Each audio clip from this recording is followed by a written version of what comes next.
అందరికీ నమస్కారం. Welcome to our channel. ఈ దేవాలయాన్ని హిందువుల కంటే ఎక్కువగా ముస్లింలే దర్శించుకుంటారట. అసలు ఎందుకు ముస్లింలే ఎక్కువ దర్శించుకుంటారు? ఈ దేవాలయం ఎక్కడుంది అన్నది ఒకసారి చూద్దాం.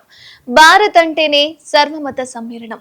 తమ మత ఆచారాలను పాటిస్తున్నప్పటికీ కూడా ఇతర మతాలకు చెందిన దేవుళ్లను మొక్కుతూ తమ మత సామరస్యాన్ని చాటుకుంటూ ఉంటారు. అయితే ఏపీలో ప్రతి ఏటా ఉగాది పండుగకు హిందువులే కాదు ముస్లింలు సైతం ఒక ప్రత్యేక పూజలు చేస్తూ ఉంటారు. ఒక్క మాటలో చెప్పాలంటే వాళ్ళే ఎక్కువగా దేవుణ్ణి దర్శించుకొని పూజలు చేస్తుంటారు. తెలుగు సంవత్సరాది ఉగాది సందర్భంగా కడప జిల్లాలోని ఓ ఆలయంలో ముస్లింలు కూడా పూజలు చేసి మొక్కులు చెల్లించుకుంటారు.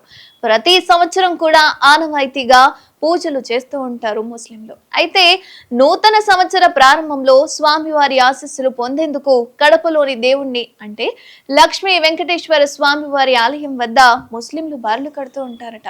అయితే శ్రీ వెంకటేశ్వర స్వామి వారు వెలసిన తిరుమల తిరుపతికి 120 కిలోమీటర్ల దూరంలో ఈ ఆలయం ఉంది. రాయలసీమ ప్రాంతంలోని ముస్లింలు ప్రతి సంవత్సరం ఉగాది నాడు స్వామివారిని దర్శించుకోవడం ఆనవాయితీగా వస్తుంది. అయితే ఆశీర్వాదం తీసుకోవడానికి వచ్చిన ఓ ముస్లిం భక్తుడు మాట్లాడుతూ, నేను చిత్తూరు వాసిని, ఉగాది రోజున ప్రార్థనల కోసం ఇక్కడికి వస్తాను. మాకు జనవరి 1 కొత్త సంవత్సరం కాదు, ఉగాది కొత్త సంవత్సరం.